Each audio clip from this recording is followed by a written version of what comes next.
go through a couple of sessions.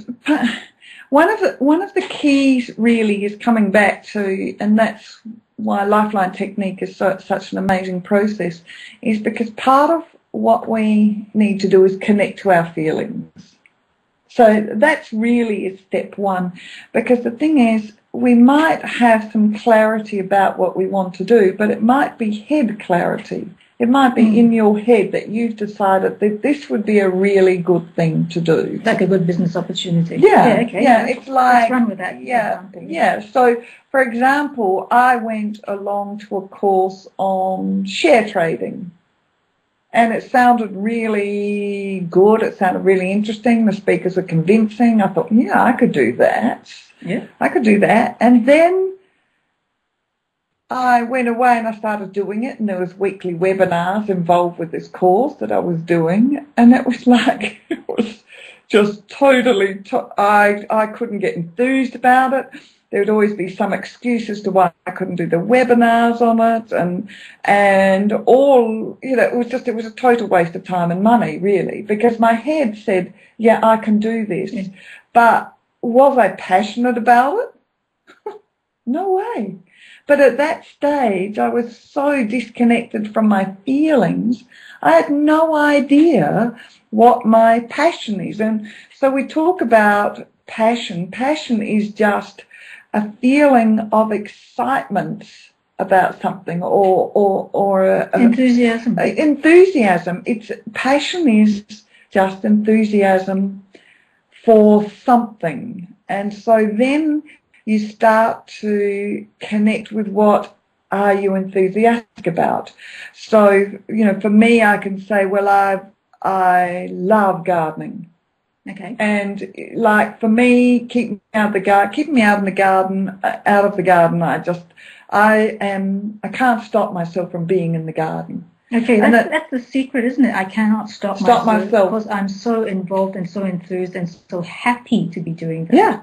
Another thing for me that I'm absolutely passionate about is cooking and food. You know, like I see food, and when I'm around food, and friends of mine see me around food, and I love picking at food and nibbling on food and cook, you know, like, and I just get such a huge amount of pleasure out of it. So there's another passion that I actually have. And if you look on the shelves behind me here, you know, they're full of books on numerology, astrology, on business, on leadership, on spirituality, on, you know, like, so there is another passion that I have.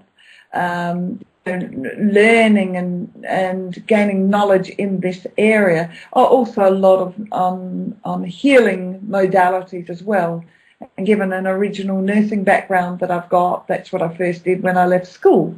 Yeah. So before going into corporate world. So there's always been an interest, like when the TV is on, which it rarely is, but if a radio or TV article comes on that pertains to medicine or some health issues, I'm immediately drawn to it. So they're the ways that I've been able to identify that this is what my passions are, and they're quite often around us, but we're just not aware of that. So when I have a client in front of me, we just talk through some issues. We talk about the work they do, and so the sorts of questions: what aspects of that work do you really enjoy? What aspects do you like? And it's amazing when you're talking to someone how suddenly animated they become, or how their energy just lifts when they connect with something. Their eyes light up and they smile, right? But quite often they're not even aware that that's what they're doing. So I actually have to point it out to them and say to them that they're really jazzed about particular things. Yeah. Well, this aspect, you know, a fellow I was speaking to a while ago, he actually has been working for government for what here is called Centrelink, so it's sort of welfare agencies, etc. Now, aspects of him hated the work that he did, really toxic environment to work in. But he actually ended up finding himself doing some training within the department that he was working within the organisation. And so, you know, we identified that this aspect of training and teaching for him was something that really turned him on. Okay, so so he didn't have to leave his job, so he had that sense of security, folks, if you're wondering, but he could still express an aspect of himself that had been shut down for a while. And that was and so, and he's actually now left that organisation, and he's doing some other things, but now starting to develop some ideas around where that might take him. Now, for instance, when I said to him teaching and education, all he could think of was children. And he went, ugh. High school and kids. So it was about having that discussion with him and talking about, well, it doesn't have to be anything to do with kids. What about adults? What about just out there, you know, talking and educating people about something that you're passionate about?